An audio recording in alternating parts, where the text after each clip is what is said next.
بسم اللہ الرحمن الرحیم الحمد للہ رب العالمین والصلاة والسلام علی سید الانبیاء والمرسلین۔ ایک سوال یہ پوچھا جاتا ہے اور یہ غلط فہمی معاشرے میں رائج ہے کہ اگر کوئی شخص جب بیوی کے ساتھ صحبت کرتا ہے تو اس کے سارے ہی کپڑے ناپاک ہو جاتے ہیں، یہاں تک کہ بیڈ شیٹ وغیرہ بھی ناپاک ہو جاتی ہے۔ لوگ ایسا سمجھتے ہیں۔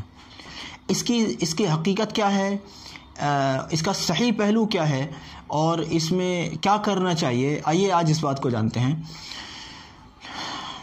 ایک بات سمجھ لیجئے، ایک آدمی جب صحبت کے کام میں مصروف تھا، مرد یا عورت ایک ہی بات ہے، اس کے جسم پر جو بھی کپڑے موجود تھے ان میں صرف وہ کپڑا ناپاک ہوگا جس کپڑے کے اوپر نجاست لگ گئی ہو۔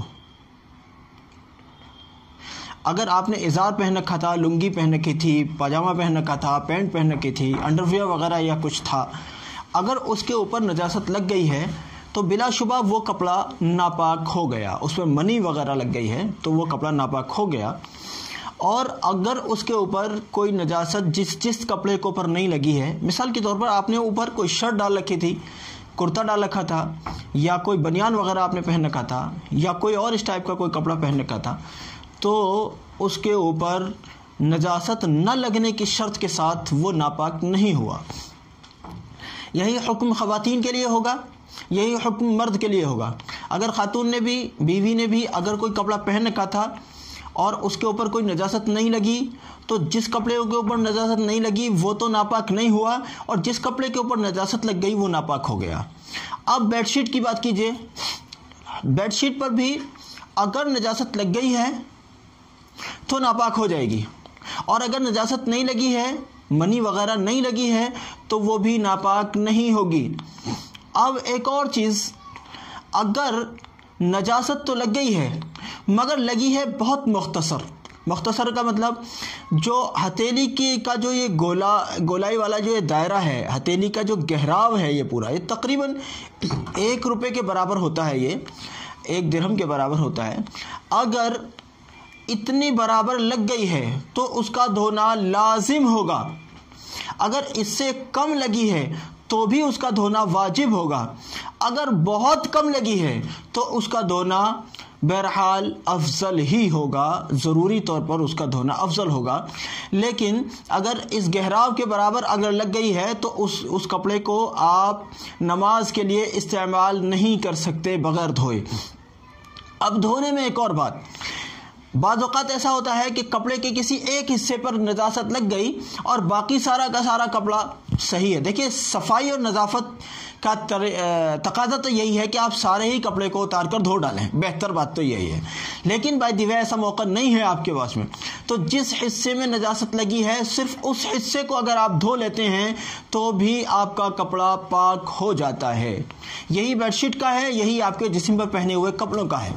اب ایک بات اور کہی جاتی ہے کہ جی جب وہ آدمی جنوبی ہو گیا ہے، یعنی وہ آدمی ناپاک ہو گیا، تو اب اس کے کپڑوں پر تو چلیے نجاست لگنے نہ لگنے کا مسئلہ الگ رہا، لیکن اس کو جو پسینہ آیا،